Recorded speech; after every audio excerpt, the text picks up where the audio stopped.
So, what does that look like, that world where everyone can be their true selves? Yeah, if that would be the case, a Uh very huh. ideal world, I see a lot of happy people, and I think what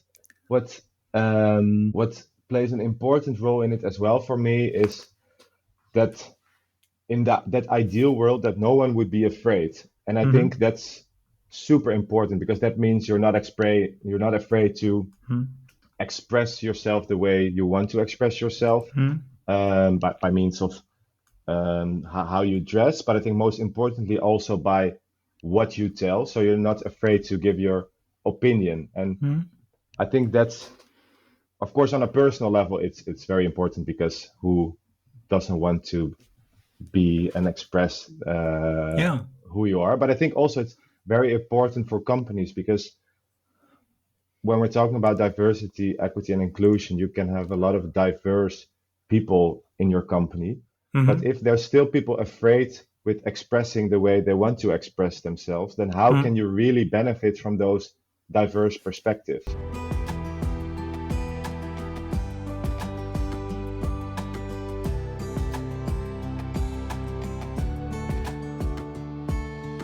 Welcome to Women Disrupting Tech.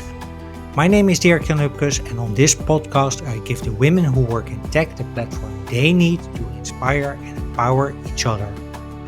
Join me on a journey into the world of entrepreneurship, funding, biases, and role models to discover the strategies for success in the tech industry. In other words, how women can disrupt tech. Are you ready to listen?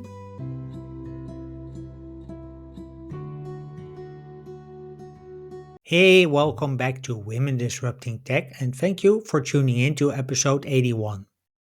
So far, this podcast has been about the obstacles that women face when building a career in tech, either as a founder, an investor, or as an employee. In this episode, we're broadening the conversation to include LGBTQ people, because I recently read an article by Pim Blom about the lack of visibility of LGBTQ top managers. After reading the article, I reached out to Pim to see if LGBTQ people face the same challenges as women when it comes to career paths and how we can solve for these challenges. Pim Blom is a freelance journalist and a speaker about diversity and inclusion of LGBTQ people. He's currently writing a book on how to be successful as a queer person in the workplace. In this episode of Women Disrupting Tech, Pim shares why LGBTQ representation matters, how storytelling can reshape workplace culture, and how allies can help create safe spaces for queers. Plus, Pim helps me examine some of my own biases and expand my understanding of what true allyship means. So, when you're ready to discover the power of storytelling for unconditional inclusion, please welcome to Women Disrupting Tech, Pim Blom. Hey, good morning, Pim, or good afternoon to you, actually, because you're in Hanoi in Asia, Correct. Vietnam. First question I always ask is how you got into your current job, current position, and floor is yours. Thanks, and thanks for having me in your podcast. It's going to be a slight detour of explaining to you how I ended up in my current job because my current job is a bit different from working in tech directly. I'm now Yeah. working as a freelance journalist and writer. Mm-hmm. But let me introduce to you, how I or what I did before that, and also Yeah. my experience in tech because I have a background in statistics. I did a study of econometrics, so I was very much busy with solving puzzles, crashing numbers. And Uh-huh. that's why my first job after my studies, I started as a strategy consultant, Mm-hmm. not directly in tech, but I think it had a lot of overlap with it because we worked for digital players like Mm-hmm. eBay, Picnic, Katawiki, um, but more in an advisory role. Mm-hmm. And after 1 year, the company I was working in back then got acquired by Vinted. Mm-hmm. I think known for a lot of people right now, but for the ones who don't know, it's an European marketplace where you can buy and sell secondhand clothing. And I Yeah. worked there as a data analyst for 2.5 years. Mm-hmm. And after that, I switched to product manager, still within Vinted, but I Mm-hmm. felt like I wanted to work more with people and more working on the product rather than doing analyses only. Mm-hmm. I think that that's a bit of my background. How do you say?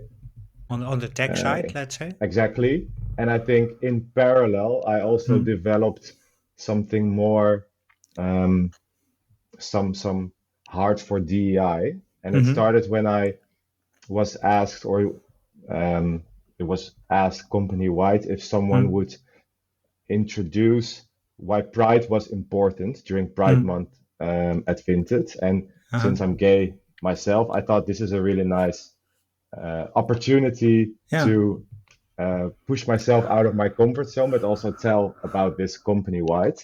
Uh-huh. And I think after that, that's why I really became invested um, with LGBT emancipation at the work floor, but I think Mm. also in a more general perspective, working around diversity, equity, and inclusion at the workplace. Okay. So how did it feel for you to take the main stage? Um, I think it felt quite natural when I Uh-huh. did it. I actually really liked it, but it was also um, a moment where I realized this was a topic so close to my heart. I think I Mm-hmm. started preparing for this. The story was more factual, like this is what happened, Mm-hmm. this is why it's important. And I remember a very vivid moment during the talk where I Mm-hmm. told the audience, so it was the entire like all Okay. employees at Vinted, All hands meeting. exactly, about all the countries in which LGBT, being an LGBT Mm. person is still illegal. And back then, I don't know the numbers by now, but it was around 94 countries of the Yeah. total 193 countries. So about half of the countries. And I remember it was a bit emotional because I thought, Huh. whoa, in half of the countries globally, I Yeah. can by law not be who I am. And I Yeah. think that during the talk really got me triggered of I need to do something more with this. Yeah. So how's just as a little sidestep, how is that in Vietnam or in Asia in more in a broader sense? Is it accepted? Because here in the Netherlands, it's well, at least it's tolerated. Let me put it that way, and it's in pockets of the country, it's really accepted. How is that in Asia? I think in Asia, you see big I think in general, or I feel Mm, very much tolerated, but I must say, I think there's a big caveat or a few big caveats. I think one mm, is there's big differences between cities and mm, rural areas. I think in mm, most of the cities, like I'm now living in Hanoi, mm, it's much more, there's much more representation of queer people. So therefore, I mm, think there's also higher levels of acceptance. mm, Um, and I must say, in general, I've also, for example, traveled in North Africa or South America, and I think those mm, cultures are more masculine, mm, and I think that's why it's also harder to deviate from the norm when you're a gay person, uh-huh, for example. And I think in the Asian culture in general is, uh, of course, there's exceptions, but is less focused around masculinity. So I think mm. that's why it's also more tolerant. Ah, yeah. So I feel very safe, but I must say, in terms of legislation, I think there is Mm, in Vietnam, for example, there's no same-sex marriage, there's no anti-discrimination laws against queer people. Um, it's you cannot change your gender, for example, mm. in the official registration. So I think by legislation, it's still far behind the Netherlands, for example. Yeah. Okay. So going back to that moment in Vinted or at Vinted, and now because you're a freelance journalist, how did that transition work? Why did you decide to use journalism as a means to make changes? Yeah, so I think like I said, I was very much on high school. I really like math in my Mm-hmm. studies. Well, not always, but most of the time, I like my studies. Yeah. Um, but I think it was also a safe choice. Mm-hmm. And I think on the other hand, I knew when I was a child, I was always asking questions. I'm still Mm-hmm. super curious. And Uh-huh. I think I noticed after telling that story, Uh-huh. I noticed I wanted to do more with that curiosity and also Mm-hmm. that curiosity to other people's stories. Yeah. In the general, like in a general sense, though I think I do have a um, preference of stories that evolve around LGBTQ plus topics. Mm-hmm. Yeah. Um, so it's only like by telling my own story, I realized stories are so much important, and I think Uh, that's why I thought, okay, let's try to explore this field a little bit. I then wrote uh, a an article for a Dutch newspaper, the Volkskrant, mm-hmm. which I really liked. So I think that boosted another, or that gave more incentive to explore this further. And Mm-hmm. I'm still no, I have no idea where this is going in a few years. Mm-hmm.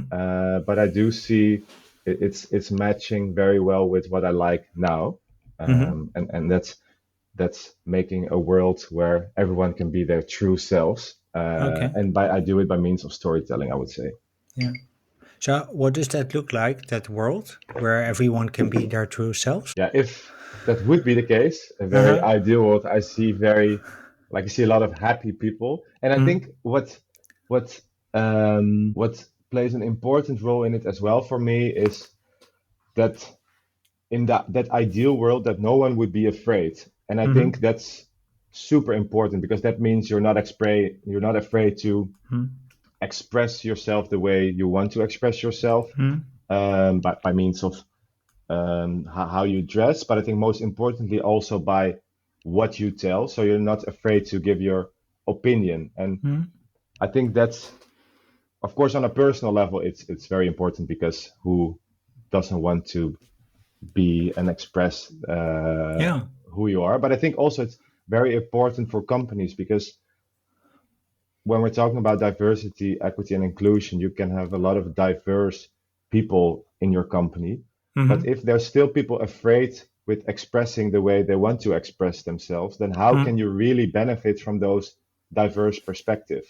Mm-hmm. So I think that's really an opportunity for companies also to innovate and grow even further. Yeah.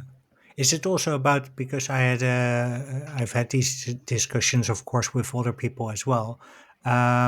Is it also about really exploiting all the talent that you already have in a company?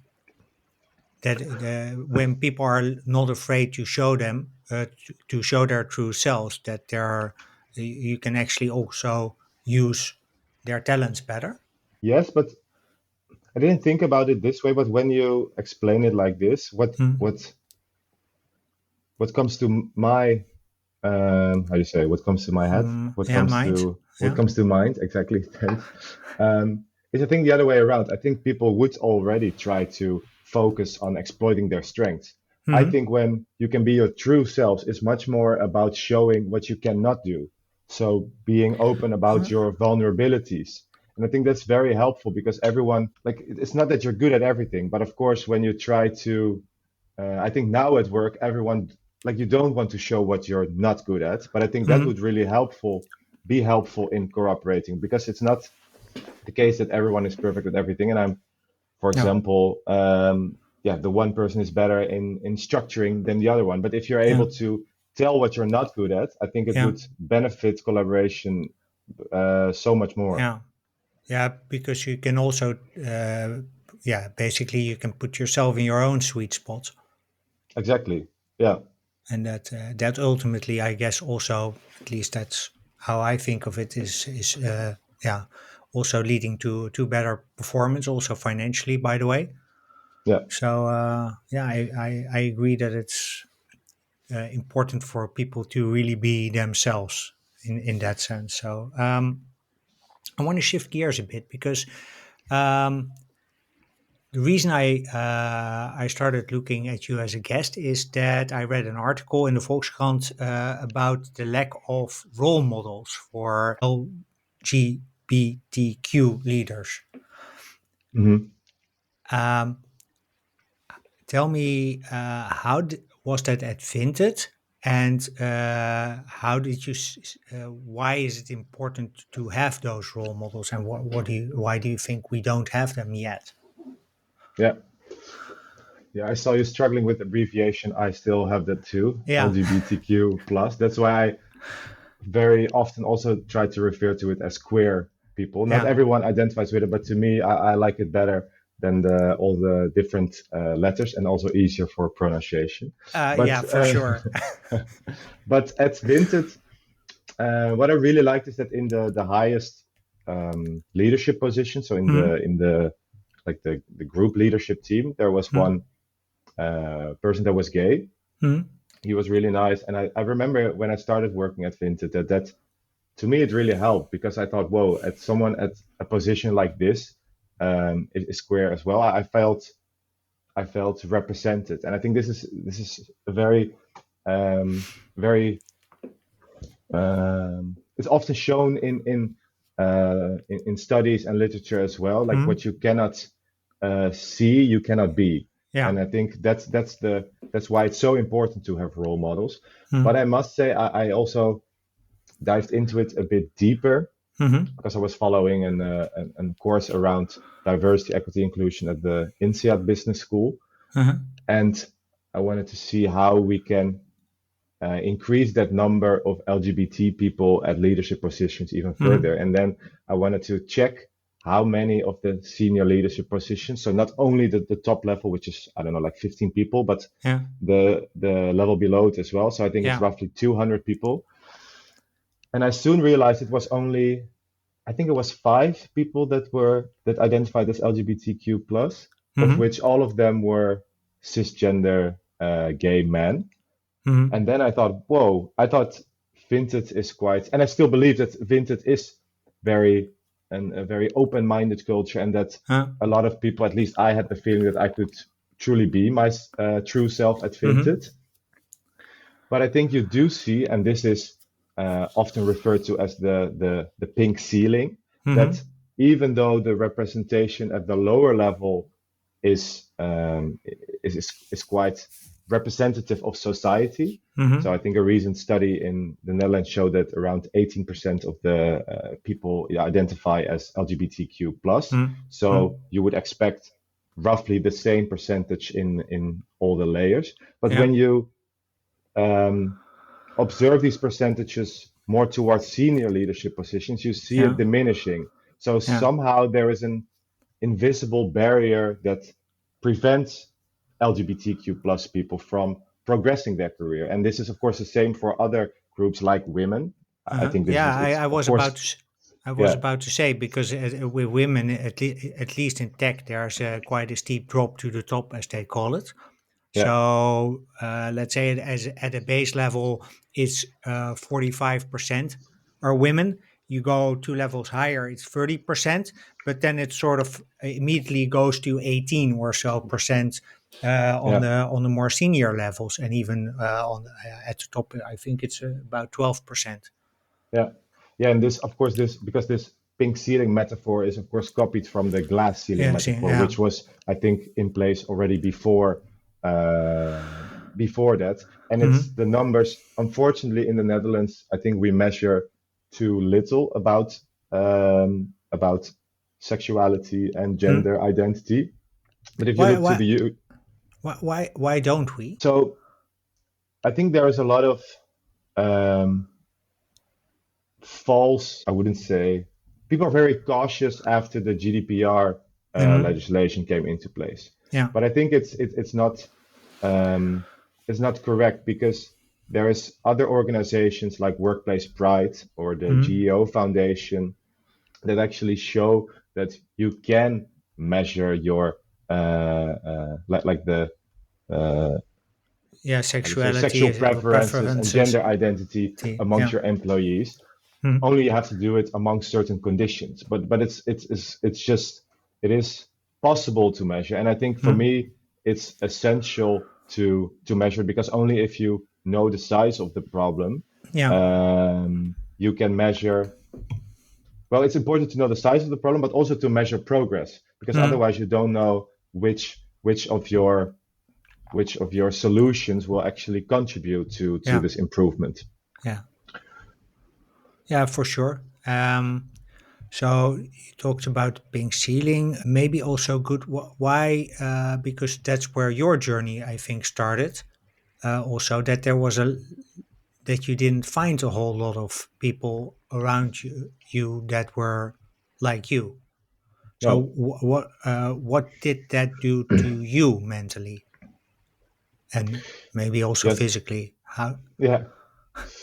So for me, and that's indeed what I work on mostly now, I feel like representation is Huh? super important. Huh? And specifically representation at top level. And I think Yeah. that translates to having role models. Yeah. So for example, when I was younger and considering my career options, Mm-hmm. uh, my father, he has his own company, and I feel like I have some of the that entrepreneurial drive as well. But I Uh-huh. also realized maybe it was sometimes even unconsciously that I thought, yeah, but if I'm going to be a CEO of a company, my Mm-hmm. own company, I need to be dominant and decisive. And the people I saw that were gay, Mm-hmm. which were mostly the ones in like on television, Yeah.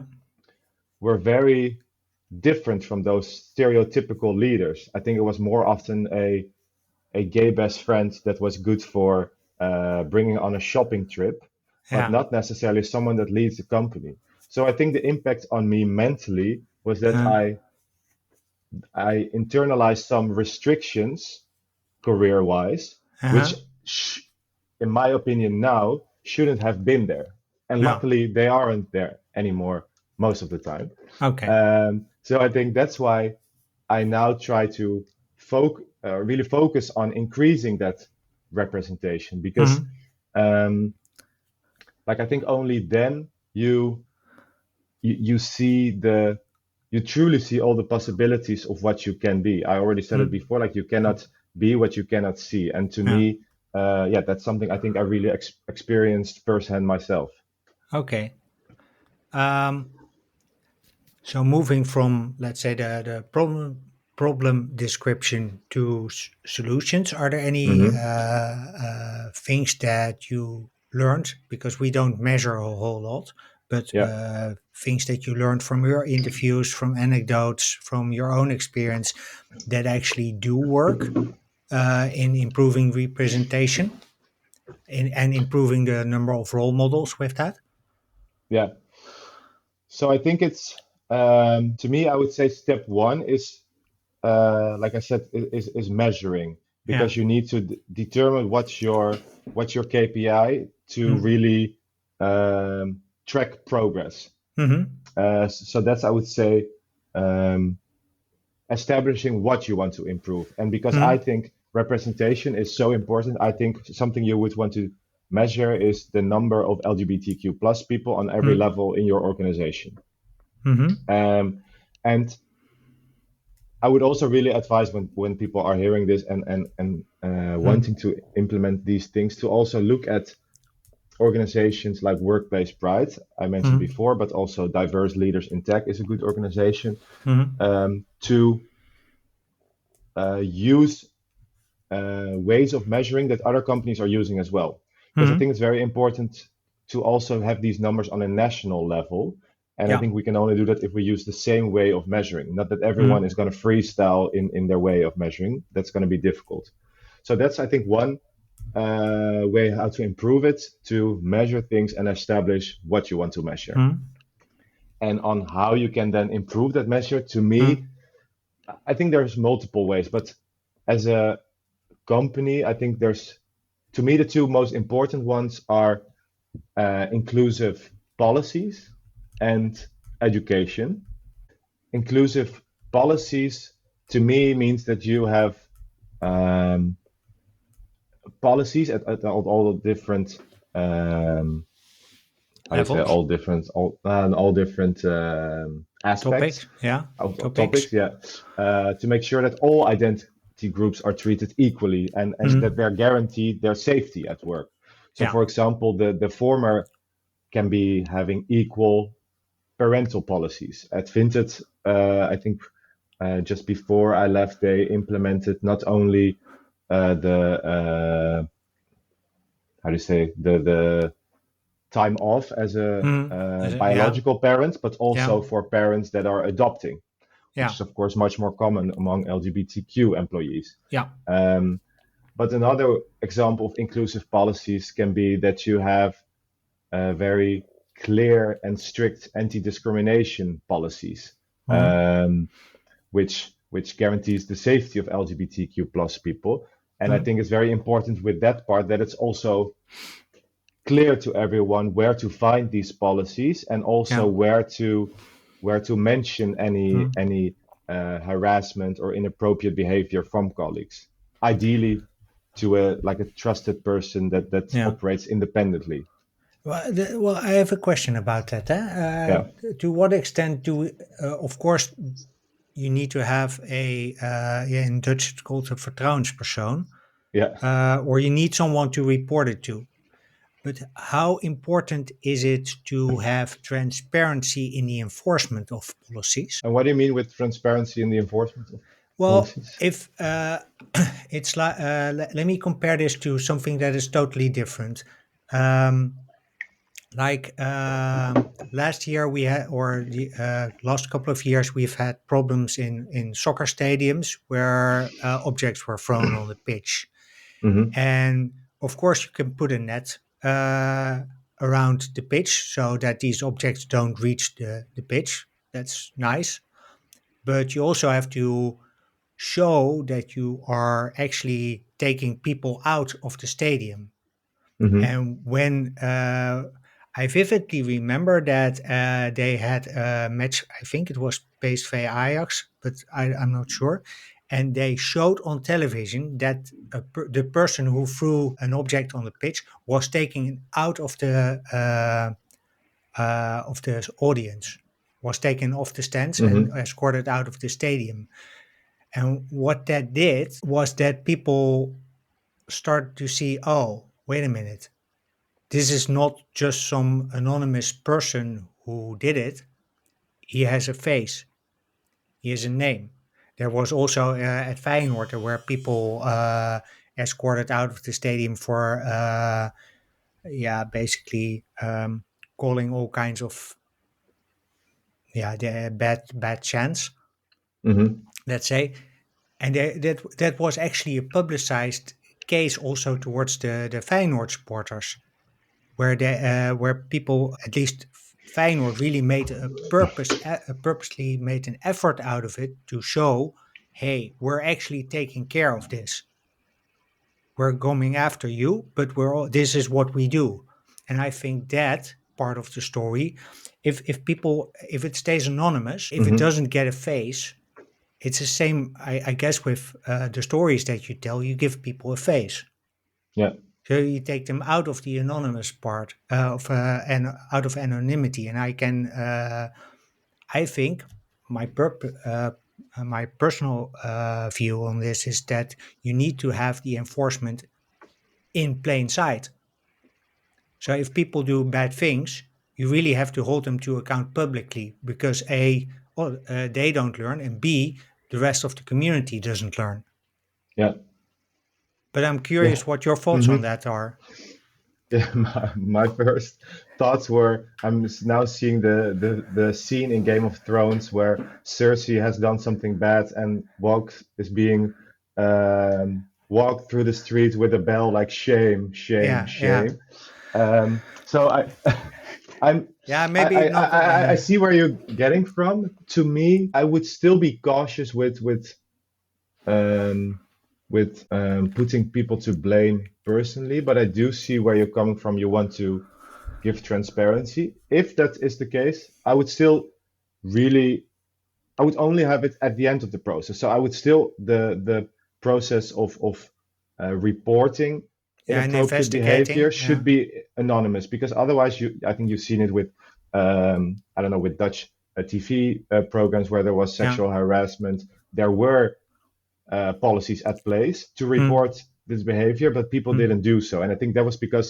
the anti-harassment reporting wasn't anonymous or wasn't clear to people. So I think that should be always Well, coming back to my point, was it that, or was it that we needed some high level people to come out on this and act as a quote unquote role model? Like, hey, I've been through this too, and because it was sort of quote unquote accepted behavior before, and now because I come out as a public figure, people actually have to do some. So the leadership actually has Yeah, to do something about it. yeah. So I do. You're completely right, and that's what I do see the added value, but Hmm. I would be curious on the details of how to implement it without putting this one person to shame, for example, because maybe this Hmm. person can also learn from it. I think maybe you Yeah. would. I would want to think about how to do it, but I do Uh-huh. agree with the importance of also showing that showing the impact of reporting. Yeah. I totally agree Okay. of reporting or discrimination or inappropriate behavior. Yeah. Because yeah, To for yeah, other people indeed to see the consequences and yeah, not only for the one who did it, but for the entire company to see it. This is being punished inappropriate behavior, yeah. But also to and learn from, eh? yeah, true, true. But and I want to say, and for the people that received inappropriate behavior, like you are Hmm. safe here, we care Yeah. about you because we act upon it. Yeah. Yeah. I think And that's yeah. And now I wanted to say, so this was very much about the inclusive policies that policy. I think are Yeah. important. But I think what's also very important is education. Hmm. And I think that's something I really, um, it really motivates me now in my work because I Hmm. think education to me is much more about telling personal stories. I think at Vinted, but I've heard at a lot of other companies as well. I think you have, for example, unconscious bias training, but Hmm. it's very sort of off the shelf training, maybe with actors. To me, it doesn't. I think the impact of it is way too low. People follow the training sort of to check the box, but they don't Yeah. actually learn from it. Whereas I think if you have um, discussions with your office or with your team about certain topics, or you have someone sharing their personal experiences, can Hmm. be someone within Vinted, but also can be someone externally. I Hmm. think it's so much more or impactful because it gives face to the people, in this case the LGBT community. Yeah. For example, with my dad and my brothers, I think they quite often curse with gay, and at Yeah. some point I thought actually I don't really like this anymore, and I explained to them what it did to me, Yeah. and after that it was so nice to see that they actually changed their behavior. But I think that was because it's someone they knew and they saw the impact on what it had to me personally. Yeah.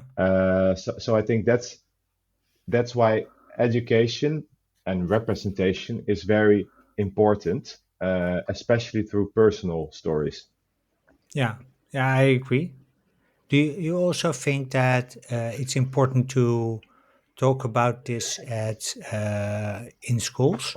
Yes, yeah, I really admire that there's a lot of people um, that actually give, how to say this in English, to inform people Mm. at schools about sexual preferences, gender identity, because I think the school books very often still lack this. Yeah. And I think it's super important because already from a young age, you Mm. learn unconsciously Mm. that society evolves around a cisgender man, cisgender woman having a relationship. Yeah. And everything other than that is not so much discussed. So of course you internalize the idea I'm being weird. I'm Yeah. being different than from what's normal. So I Yeah. think if it already starts at a young age in like even before high school, like in children books or in TV series, to also incorporate Mm-hmm. LGBTQ stories is very important. In school books, already a while ago, there was a study by Judy Messman, and Mm-hmm. they analyzed like 33 Dutch and math school books at Mm-hmm.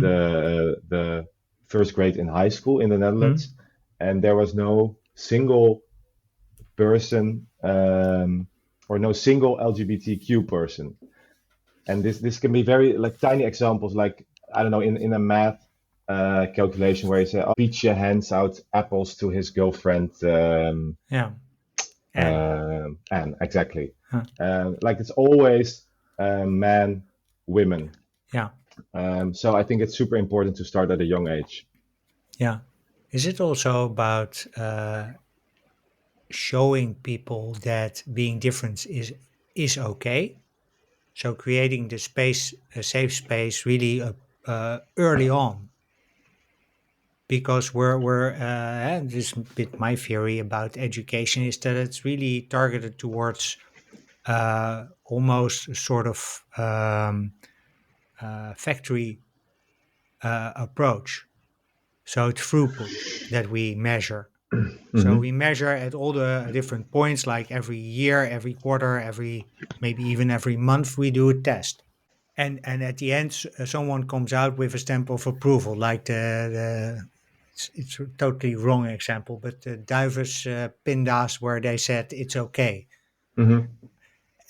And I'm like, yeah, but that's nice, but okay means you conform to the 80% cisgender part of the equation instead of showing, okay, it's okay to be different too. And maybe you still have to have some qualifications in terms of that you learn stuff, actually take knowledge in. Hmm. But I don't think being different is celebrated as much as we could. Yeah, although I think it's not even about showing that being different is okay or Mm, celebrating it. I think just showing other forms of being. mm, So I think because I think if it's focused around um, being different is okay, then mm, still when you read through the lines, mm, if I were gay well, I'm gay myself, but like if I would be younger, mm, you would still learn. Okay, but if I hear this, like you would never hear someone saying being heterosexual is okay. no. So it shouldn't. I think in the Uh, ideal world, it yeah, indeed should just be presented with a lot of diverse stories, and then yeah, indirectly you would derive from it.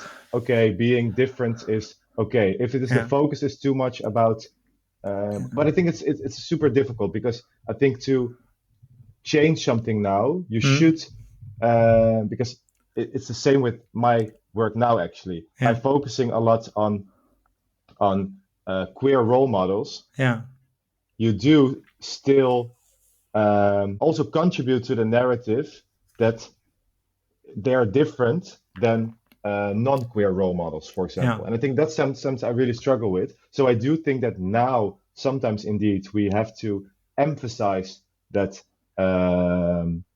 that queerness, LGBTQ mm, identity more. But yeah, I think ideally it should just be present much more in school books, on TV, at the workplace, mm, for people to realize it's just there, yeah. It's normal. and it's It's part normal. of Exactly. life. Yeah. Yeah. No, no, no. But to your point, I agree that we need to move. Let's say we need to take one step back to call out the differences before we can actually accept them and treat them as a normal thing. Yeah. It's Yeah. there's these four quadrants with. No, I'm not going to try to translate that right now. But onbewust bekwaam or Exactly. Yes. bewust bekwaam, those things. Um, on role models, I was wondering who are your role models? Whew. Yeah, I think I have by now. I've gathered multiple, but it's hard to pick a few out. Hmm. Um, to me, Rob Jetten really is a role Hmm. model, Yeah, he's one of especially the parliamentarians in the yeah uh, of the of the D66 in the 66. Netherlands, and I Yeah. think especially since a year or 2 years, Hmm. for example, also on his Instagram, he's very visible um, on him having a relationship with a guy. Yeah. Um, so and also during the elections, I remember he he's always very vocal about this topic, Yeah. and I think that is something that's really brave because you also see over the past few years that the level of online like Abuse. negative exactly yeah only I was sounds harsh abuse but it is a sort Yeah. of abuse so let's use that word Huh. but that it's only increasing towards the LGBTQ plus community so I think Yeah. it's very very brave to still be so vocal about it in times where the abuse is only increasing. Hmm. Um, so I think yeah, that's to me he really is a role model. Okay. Any others? Let me ask this differently though. What makes a good role model? Because we touched upon a few characteristics with Rob Jetten. He's vocal about it. He's out and proud. Yeah, But I think in a I think to his credit, it's really he does it in a way that is not or no, it's actually touching on the right points yeah without overdoing it or without underdoing it. There's a balance in it, and that's what I yeah really like about him. yeah. So two two comments. One about the characteristics. I think to Mm. me, it's what's very important is you usually I think role models have something that you admire to have. Mm. I think that's one characteristic. So in the case of Bob I think it's Mm. being vocal about this. I think I'm quite vocal about it as well, but I think Mm. he to a much higher extent, and I think he I find it admirable because he is much more shit being thrown at him. So I think Mm. that's something I would aspire to have even more. That's one Mm. characteristic, and the other one is I think that you can relate to this person, because if it's someone that you don't identify with. Like, for Mm. example, if you only see, again, at the top positions, if you're a woman and you only see men, it's Mm. very hard to. There might still be on other dimensions role models because Mm. maybe there's someone who leads in a way that you aspire to as well. Mm. But I think the impact of a leader than being a man will be, or being a woman will be much Mm. higher to all the female employees. So I think Mm. really it's about the something you aspire to have and Mm. something you can relate to.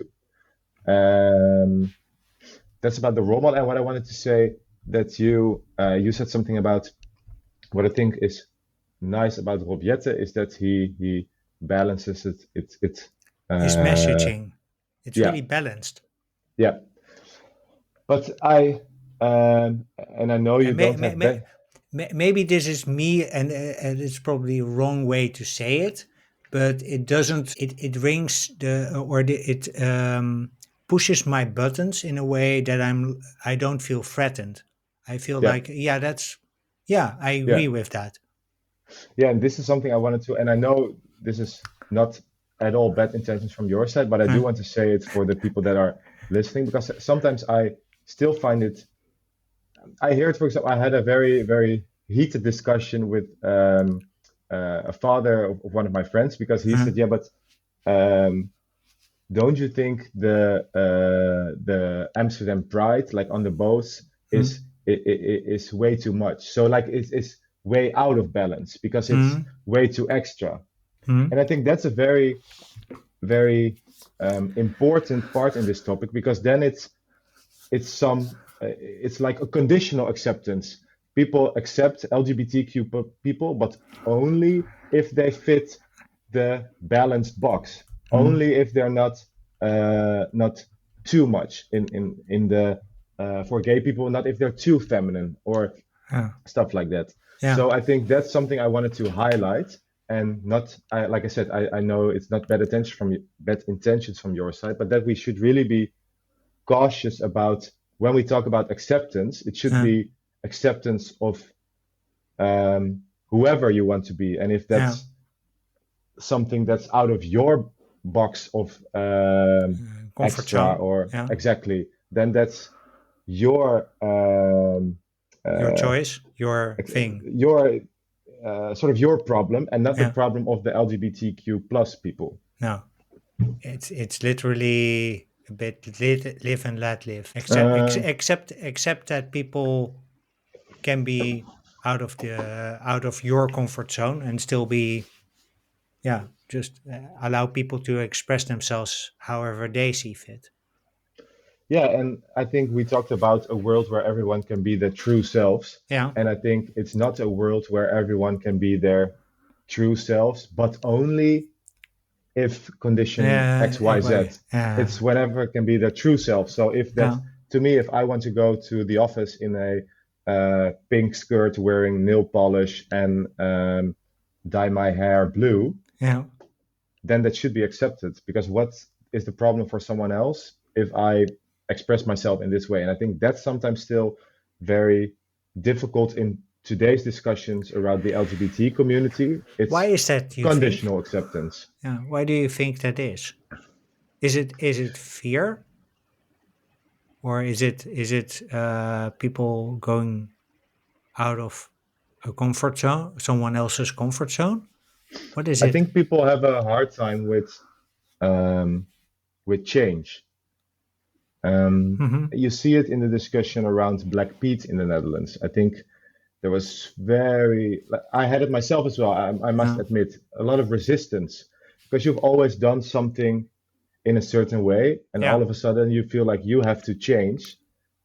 And yeah, Yeah, with with change, Black Pete, it was also, at least to me, it was also something that I was sort of indirectly, because you were white, you were the bad guy all of a sudden. hmm So it yeah. was quite literally, at least how I first perceived it, was a bit like an attack on me personally. Like, you're racist, you're white, you're condoning this, so you're racist, and that sort of made it really toxic to me at first. But then, I understand now where they came from, and I think it's great that how we solved it. mhm. But maybe let me revert the question to you because I remember when we started talking about this topic, you said about Robietta, I think Yeah, that he's more balanced, so yeah, you don't feel threatened, I think. yeah. So I think this is already an explanation of what people find difficult. Somehow they find certain behavior threatening. So Mhm. what for you would be threatening behavior by LGBTQ people? What I'm really sensitive to is that if you reverse, it's a bit like the Black Pete discussion. If you reverse the angle in such a harsh way that I feel like I'm wrong, even though I may not have had any bad intentions with it, because you actually circumvented this whole thing by disclaiming it or softening it hmm in your response. But what makes it threatening to me is, let's say, if we would have like reverse discrimination. So what they've done, for instance, at the university in Eindhoven, the technical university.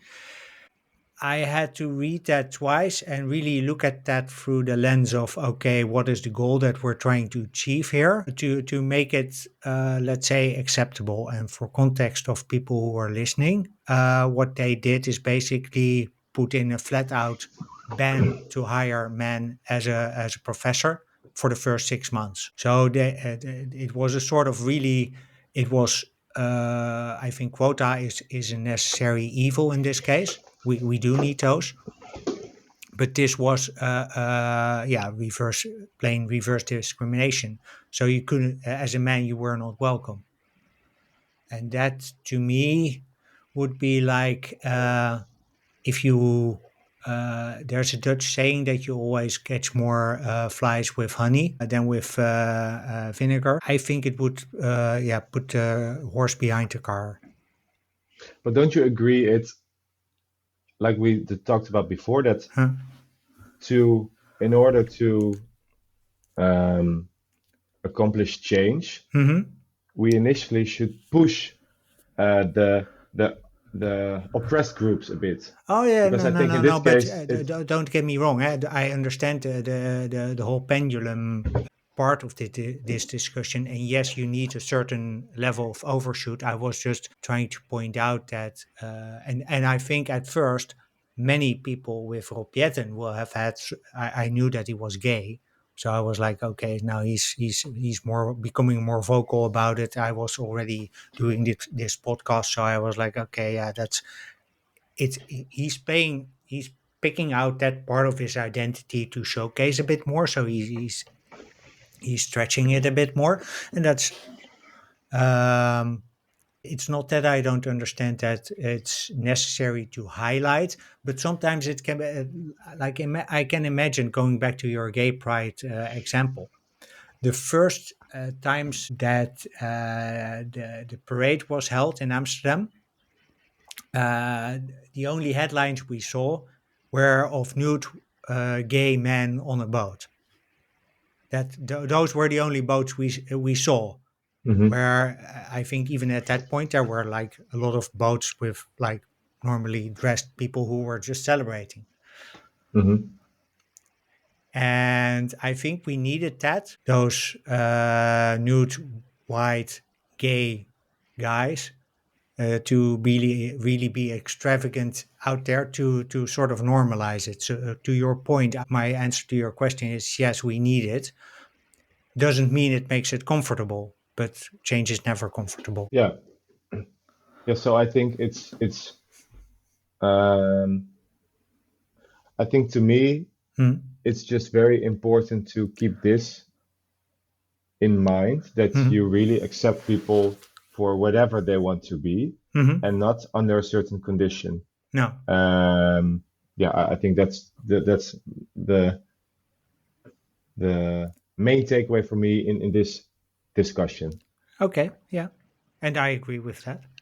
That you should let people be themselves regardless if you like it or not, well, regardless if it's comfortable, yes or no. That doesn't mean to say that it's comfortable all the time Hmm. for me as a white cis Yeah, heterosexual man.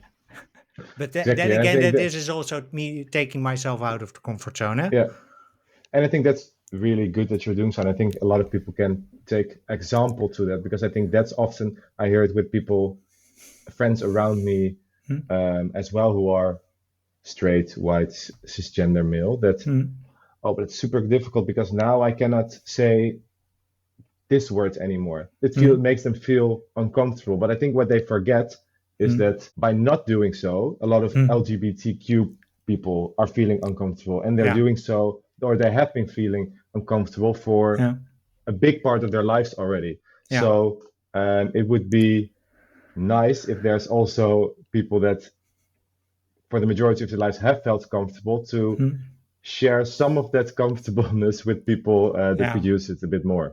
Yeah. Sounds like a great segue into one of my final questions. How can white men support this move? Yeah, so I think, and in this case, specific to the or White folk heterosexual, I think in this case we exactly. should. Yeah. So white, straight, cisgender men. Hmm. Been using cisgender, by the way, for quite a few times now. For people that don't know it, it's the opposite of transgender. Hmm. And I think how they can help, well, first of all, is by listening. And this seems maybe straightforward, but it's so definitely not. And I think a Hmm. great example is while I was working at Vinted, there was an International Women's Day event at our office, and Hmm. one of the questions that was raised was how can um, other people, how can men Hmm. um, support women? Hmm. And the first three people giving answer to that question were Hmm. three men. And I thought it was so ironic because you're having a question, how can men support women? And Hmm. men are trying to tell what should be done differently.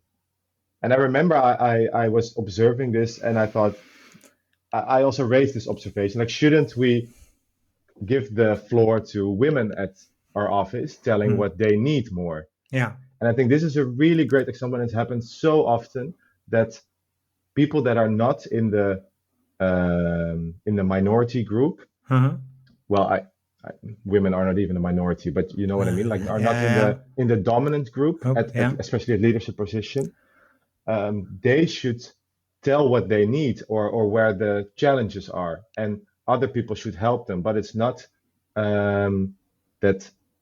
And I think the only way by achieving that is by listening and by asking questions, and not Mm, asking a question to then after share your own opinion right away. No, try to push that thought for a little while further and really listen to what this person has to say, asking clarifying questions. I think mm, only in that way you can truly support other people. So I think that's a really important one, listening. Um, and I think in addition to that, I think there's a big role for allies, mm, like we were saying about the white, straight, cisgender men, but I think mm, everyone else who is not queer, and yeah. that's I think standing up. So, for example, when a colleague during lunch is making Mm, an inappropriate joke, mm, I've encountered it myself, and it's very difficult. And I think women will relate to this as well. That if mm, you're the let's say the victim in it, to also mm, stand up for it because you feel like, oh, I'm going to complain now again, and people will say, oh, it's just a joke. I yeah. think it's super powerful if it's not the uh, the the subject of the inappropriate joke, but a bystander that's standing up for it. Yeah.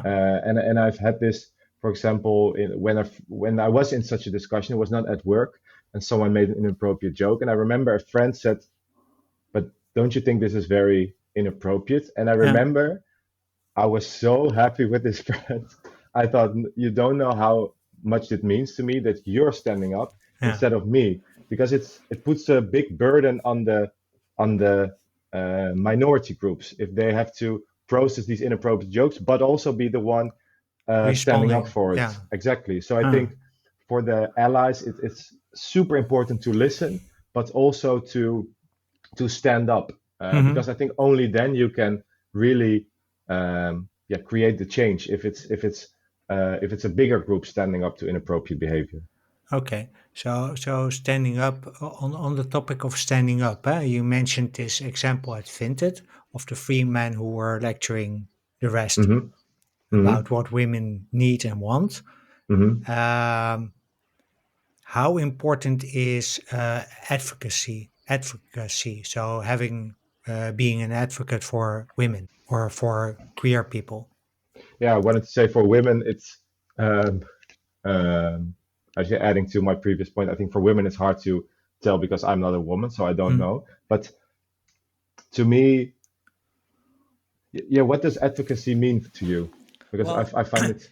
actually doing also telling your fellow white heterosexual cis colleagues after listening to a queer person saying what he or she wants or needs, repeating that in your own words, and then really pushing that point towards the audience. I Yeah. think part of being maybe an ally is there's a whole debate on if we should call it an ally, but uh, part of being a good ally is also about making the points that were previously made, because if it's a queer person, it's labeled as okay, victim, quote unquote victim behavior.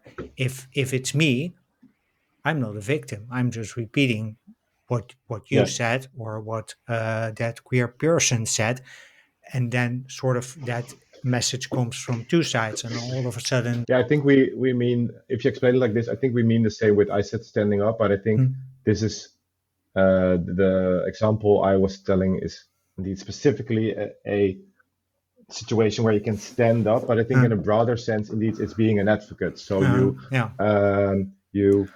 you vouch for it in discussions, also when there's not inappropriate jokes, but in the broader sense of the word, you Hmm, will speak up and advocate for the LGBTQ community, and I think yeah. that's very important.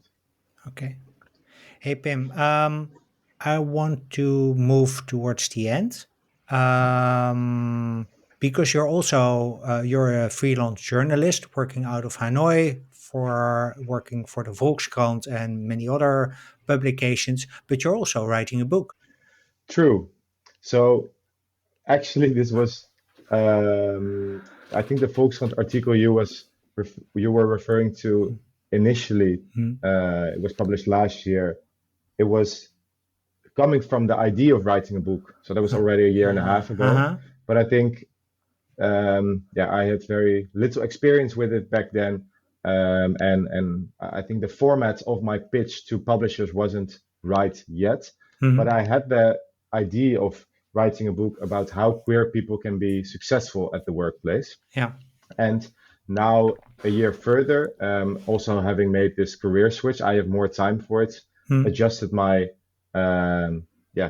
idea for this book, and Mm. now I actually signed a contract for it. So I'm really happy about it and working on this and Uh, using my own experience to to write this book, but also mm. interviewing other queer leaders in the Netherlands about their coming out at work, about Mm. their way to self acceptance, about how to be vocal as a queer leader. Mm. So gathering all that input and then trying to get the biggest team out of it, such that whatever queer professional is reading the book will feel more inspired, but also Mm. have the tools to be more successful at the workplace. Sounds cool. When is it coming out? According to current Uh, planning? According to current planning, in let's say autumn next year. Okay. And I said of course, it's the main target audience is queer professionals, but I Mm. think what I really like about you inviting me for this podcast is Mm. um, that you want to learn about. Of course, I only run representative of this community, but about Mm. this community. And I think while writing this book, Mm. I've now been writing it for a few months. I also realized that um, friends I let read certain parts. Mm. They're learning stuff they didn't know before. So I think the Yeah. main audience is queer people at the workplace, but I think it's super helpful for understanding queer people at work to for other people to read it as well. So that's my promo talk here at the Yeah. end. Yeah. So cool. Let's do a bit more promo. If people want to learn more about you, where can they find you? On Instagram, I think, LinkedIn, but Yes, mostly or active on Instagram and LinkedIn, but LinkedIn I'm mostly active. So indeed, if you have questions about how to deal with being queer at the mm. workplace, please send me a message. But also, if you are working at a company and want to know more about the LGBT community at workplace or need a speaker around this topic, always feel free to send me a message. Okay, cool. Pim Blom, thank you very much. Really enjoyed this conversation. I hope you did too. For And sure, thanks. okay. And listeners, thank you very much for listening to this episode of Women Disrupting Tech. Uh, until the next one, keep being awesome.